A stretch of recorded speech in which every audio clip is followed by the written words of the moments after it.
ዕለተ ሰሉስ ፈውሰ ዮስቄና። ዕለተ ሰሉስ ዮስቄና የምትባል 12 ዓመት ሙሉ ደም ይፈሳት የነበረችውን ሴት የፈወሰበት ቀን ነው። ይህቺ ሴት ታሪኳ እንደሚነግረን ተኝታ ስትነሳ ራሷን በደም ተነክራ ታገኘዋለች። ደሟም የሕማም ደም ነበርና ክፉ ሽታ ነበረው። በዚያ ላይ በኦሪቱ ደም ያለበትን መንካትና ደም ካለበት ሰው ጋር መኖር እንደ እርግማን ይቆጠር ነበር። ስለዚህ ከሰውነቷ ፈሳሽ የሚወጣት ሴት ተገላ መኖር እንዳለባት ሕገ ኦሪት ታዛለች። በዚህ ምክንያት ይህች ሴት ከማህበረሰቡ ተቀላቅላ ማህበራዊ ሕይወት እንዳትሳተፍ ብቻዋን እንድትኖር አድርጓታል። ከህመሙ በላይ የጎዳት ደግሞ ባይተዋር መሆኗ ነበር።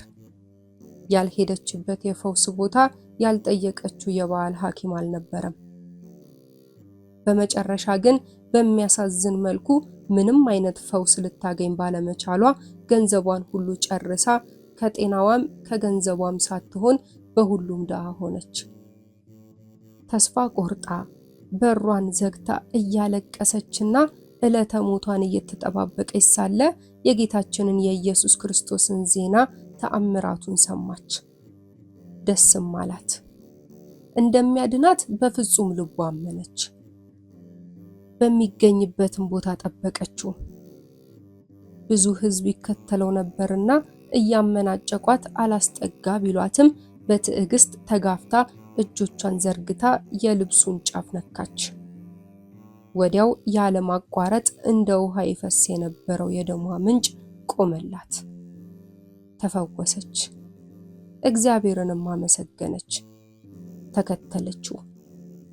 እስከ ዕለተ ሞቷ ድረስ እግዚአብሔርን ስታገለግል ኖራለች።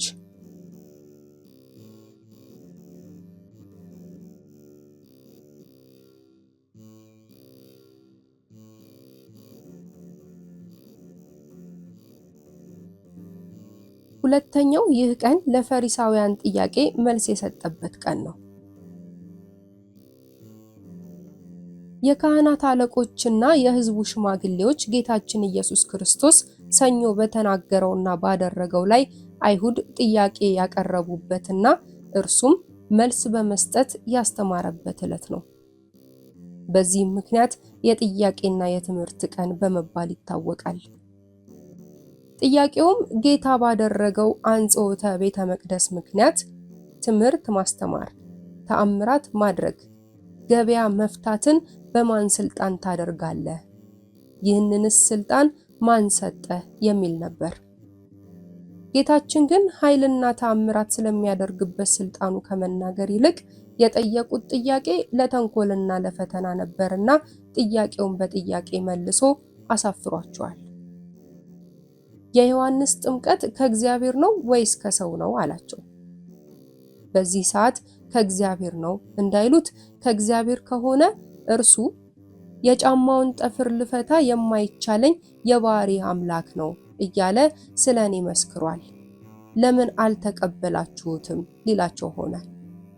ከሰው ነው እንዳይሉት ቅዱስ ዮሐንስን ብዙ ሕዝብ ይከተለው ነበርና ሕዝቡን ፈርተው እኛ አናውቅም አሉት። እርሱ ግን አላውቅም አላላቸውም፣ እኔም አልነግራችሁም አላቸው። መልሱን ለምን አልነገራቸውም ያልን እንደሆነ ብዙ ጊዜ ፈሪሳውያን በተንኮል ለሚጠይቁት ጥያቄ መልስ የሰጠበት ጊዜ የለም። ይኸውም በቀና እምነት በየዋህነት ለሚጸልየው እንጂ ተንኮል ሰርቶ ቂም ይዞ ለሚጸለየው ጸሎት እግዚአብሔር መልስ እንደማይሰጥ ለማጠየቅ ነው።